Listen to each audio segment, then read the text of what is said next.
ಇಲ್ಲೊಂದು ಕಡೆ ಜೋರಾಗಿ ಕೆಮ್ಮಿದ್ದಕ್ಕೆ ಒಬ್ಬನ ಜೀವಾನೇ ಹೋಗಿದೆ. ಕೇಳೋದಕ್ಕೆ ಶಾಕಿಂಗ್ ಅನಿಸಿದ್ರು ಇದುವೇ ಸತ್ಯ.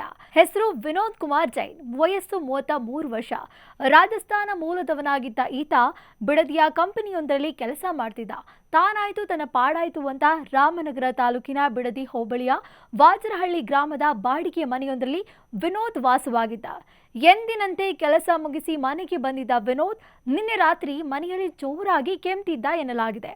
ಇದೇ ವಿಚಾರ ಪಕ್ಕದ ಮನೆಯಲ್ಲಿ ವಾಸವಿದ್ದ ಹೋಬಯ್ಯ ಎಂಬಾತನಿಗೆ ಕಿರಿಕಿರಿ ಉಂಟು ಮಾಡಿತಂತೆ.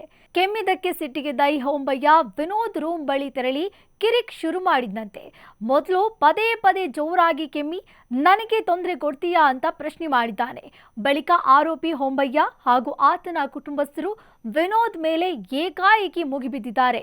ಒಂಟಿಯಾಗಿದ್ದ ವಿನೋದ್ನನ್ನ ಅಟ್ಟಾಡಿಸಿ ಮನಸೋಇಚ್ಛೆ ಥಳಿಸಿದ್ದಾರೆ. ಗಂಭೀರವಾಗಿ ಗಾಯಗೊಂಡ ರಕ್ತದ ಮಡುವಿನಲ್ಲಿ ಬಿದ್ದಿದ್ದ ವಿನೋದ್ನನ್ನ ತಕ್ಷಣವೇ ಬಿಡದಿಯ ಖಾಸಗಿ ಆಸ್ಪತ್ರೆಗೆ ದಾಖಲಿಸಲಾಗಿತ್ತು. ಆದರೆ ಆಸ್ಪತ್ರೆಯಲ್ಲಿ ಸಾವು ಬದುಕಿನ ನಡುವೆ ಹೋರಾಟ ನಡೆಸಿದ್ದ ವಿನೋದ್ ಕುಮಾರ್ ಜೈನ್ ಚಿಕಿತ್ಸೆ ಫಲಿಸದೆ ಕೊನೆಯುಸಿರೆಳೆದಿದ್ದಾರೆ. ಒಬ್ಬ ಅನ್ಯ ರಾಜ್ಯನ ಯುವಕನ ಮೇಲೆ ಕೆಮ್ಮಿದ್ದ ಅನ್ನೋ ಒಂದೇ ಕಾರಣಕ್ಕೆ ಹಲ್ಲೆ ಮಾಡಿ ಜೀವ ತೆಗೆದಿರೋದು ಗ್ರಾಮಸ್ಥರಲ್ಲಿ ಆತಂಕ ಮೂಡಿಸಿದೆ. ನೀವೇ ಹೇಳಿ, ಕೆಮ್ಮು ತಪ್ಪಾ?